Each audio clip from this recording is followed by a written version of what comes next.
Okay, so let's get this out of the way. I steal. Not that I kind of steals wallets or do something illegals. I don't have the nerve for that. But I steal ideas. And it all started when I was just a clueless little kid. Now, if you grew up in Indonesia, you know exactly how this went down in art class. Teacher send you a piece of paper, some crayons, and say, "Okay kids, draw whatever you want." And somehow, every single kid drew the same thing. Two mountains, a road in the middle, rice fields on both sides, a sun perfectly centered between the two mountains. It was the Indonesian childhood art started back. And in my classroom, everyone just drawing the exact same thing. No creativity, no variation, just a whole army of kids following the unwritten national curriculum of a landscape drawing. But me, I had a little different idea. I looked at my notebook cover and saw Sonic the Hedgehog. And that's when my tiny 8-year-old brain had a revelation. What if instead of drawing the same boring mountains, I draw this? So being the artistic genius that I was, I copied Sonic line by line. And when I finished, everyone just lost their mind. Even my teacher was like, and at that moment, I feel like an artistic god. I wasn't just a kid with pencil, I was master. That's why I fell in love with art. By literally stealing it. So after the Sonic incident, I was unstoppable. I spent every single day drawing, at home, at school, even in the middle of other subjects. Sorry, Matt. And guess what? People loved it. I became that kid, the one everyone came to when they needed cool drawing. Like this guy said, "Bro, can you draw me a Naruto?" And the other girls came to me and said, "Hey, can you sketch me and my crush together?" And then a big boy came and said, "Yo, can you draw Avenged Sevenfold in my toys?" And the best part, I started making money. Yeah, one day in middle school, I had a drawing homework from my art subject, and I decided to draw a portrait of Krishna. Of course, by literally just copying another artist's work. And out of nowhere, my teacher won about it. I was shocked. I started to think, wait, did people actually pay for this? That's when my entrepreneurial brain kicked in. I started taking commission from my classmates. Want a sketch of you and your crush? $5. Need a cool design for your notebook? $3. Want an Avenged Sevenfold tattoos in your arm? Free! Because I thought that was badass. Okay, spoiler alert, it was not a real tattoo. I was just a middle schooler with a ballpoint. At this point, I thought I was a legit artist. But in the other side, this is just a beginning of disaster.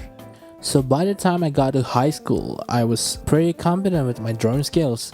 I mean, people paid me for art. Even my teacher complimented me. I feel like I was a chosen one. Up until my teacher ruined up my entire existence. One day she came up to me and said, "Hey, you should join this drawing competition." And I was like, "Of course, I got this on a bag." It was an on-the-spot drawing competition, meaning I had to draw right then and there. So, the competition started. The jury announced, "The theme is a freestyle imagination." And my brain immediately blue screened. Like my hands were holding pencils, but I had no idea what to draw. Because here's the thing, up until that moment, all I ever did was to copy other people's work. I never really creating anything from my imagination. So I just start randomly sketching, and by the time I finished, it was very awful. It looked like a mix between a potato and modern art. Meanwhile, the kid next to me, he drew the entire fantasy world with dragons, castle, and floating islands. I turned to my sad little drawing and whispered, "Bro, we're dead." And I was right. I didn't win. I didn't even get an honorable mention. My drawing was so bad that the jury probably thought I was a lost biology student. That moment crushed me hard. And for the first time, I realized I wasn't really an artist. And after that, I stopped drawing. Like full stop. I avoid my sketchbook like it was cursed. Every time I even talk about drawing, my brain was like, nah bro, remember the trauma? Let's go scroll meme instead. So I start procrastinating everything. I being random YouTube videos, watching gaming stream, and basically did everything except art. Until one day, a video popped up in my YouTube feed. It was called Still Like an Artist. At first, I was like, is this a tutorial on art crimes? Is the FBI watching me? But then I clicked on it and boom, my whole perspective changed. The video said something like, every great artist starts by copying others. The trick is to steal smartly. And I was just sitting there, mind blown, like, holy crap. I've been stealing this whole time, and that's okay. It was like the universe looked at me and said, bro, you're not a fraud. You're just in the tutorial phase. That's when I realized I wasn't bad in art. I just never learned to mix what I stole into new. Like, okay, you know how chefs don't just copy one recipe? They take a little inspiration from different dishes and make something original. That's what artists do.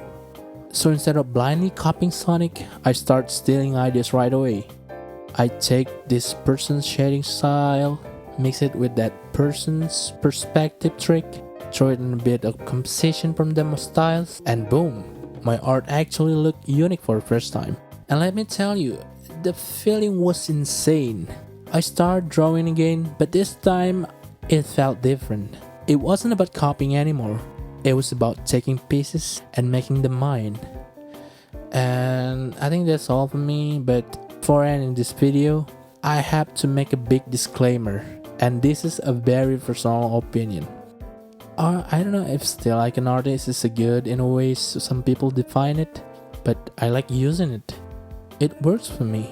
I mean, there's nothing new under the sun. Everything we make is, in some way, influenced by something that already exists. And sure, the word stealing has a bad reputation. You hear the word steal and immediately you picture some shady guy in a ski mask sneaking into a museum at 2 a.m. shopping a Mona Lisa into his backpack. But that's not what this is about. This is about taking ideas, remixing them, and making them yours. I used to think that originality meant pulling ideas out of thin air. But that's just not how creativity works. You know, most famous artists didn't just wake up one day, fully formed with a brand new, never before seen style downloaded in their brains. They studied, they observed, borrowed, and experimented until they found their own styles. The Beatles, a band that influenced a new generation of artists, developed their own musical style by taking inspiration from Elvis Presley, Buddy Holly, Little Richard, and so on. Even Domix and Jaden Emission, the people who made me want to start Emission in the first place, they got inspired by other creators before them. And let me be clear, there's a right way and a wrong way to steal as an artist. Stealing without thinking, without understanding, without adding anything new, that's just plagiarism. But stealing with intention, curiosity, and respect, that's how every artist grows. And most importantly, if you remake or steal someone's art, give credit. Say where you got it from. Say who inspired you. Acknowledge the people who helped shape your journey. Because stealing without acknowledgement is just thief. But stealing with understanding, that's art.